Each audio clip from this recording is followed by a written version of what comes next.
মধ্যপ্রাচ্যের আকাশে আবারও যুদ্ধের ঘনঘটা।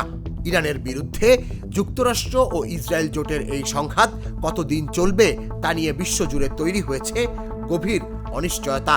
বিশ্লেষকদের মতে এই যুদ্ধ যদি দীর্ঘায়িত হয় তবে তা আফগানিস্তান বা ইরাকের মতো দীর্ঘস্থায়ী সংঘাতে রূপ নিতে পারে, যার আশঙ্কায় ওয়াশিংটনও অনেকটাই সতর্ক।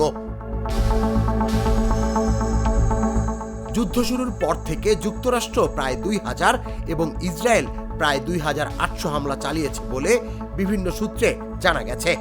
এসব হামলার লক্ষ্যবস্তু ছিল ইরানের পারমাণবিক স্থাপনা, তেল শোধনাগার এবং সামরিক ঘাঁটি। অনেক বেসামরিক এলাকাও ক্ষতিগ্রস্ত হয়েছে বলে অভিযোগ উঠেছে। এমনকি দেশটির সর্বোচ্চ নেতা আয়াতুল্লাহ আলী খামেনি সহ কয়েকজন শীর্ষ কর্মকর্তার মৃত্যুর খবরও ইতোমধ্যেই আলোচনায় এসেছে।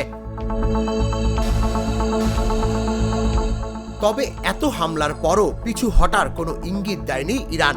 পাল্টা হামলা হিসেবে তারা ইসরায়েল ও পার্শ্ববর্তী অঞ্চলের দিকে শত শত মিসাইল ও হাজার হাজার ড্রোন ছুড়েছে। এতে কয়েকটি মার্কিন দূতাবাস ও সামরিক স্থাপনায় ক্ষয়ক্ষতির খবরও পাওয়া গেছে। খামেনির মৃত্যুর পর দ্রুত তার ছেলে মোস্তফা খামেনিকে নতুন সুপ্রিম লিডার হিসেবে ঘোষণা করা হয়। একই সঙ্গে ওয়াশিংটনের দেয়া সমঝোতার প্রস্তাবও সরাসরি প্রত্যাখ্যান করে তেহরান। বিশ্লেষকদের মতে এই পরিস্থিতিতে ডোনাল্ড ট্রাম্পের সামনে সম্ভাব্য 3টি পথ খোলা রয়েছে। প্রথমত, কুর্দি যোদ্ধাদের সমর্থন দিয়ে ইরানের ভেতর অস্থিরতা তৈরি করা। দ্বিতীয়ত, ইরানের শীর্ষ নেতৃত্বকে লক্ষ্য করে নতুন অভিযান চালানো। আর তৃতীয়ত, ইরানের সামরিক শক্তি দুর্বল করার দাবি তুলে একতরফা বিজয় ঘোষণা করে মার্কিন সেনা প্রত্যাহার।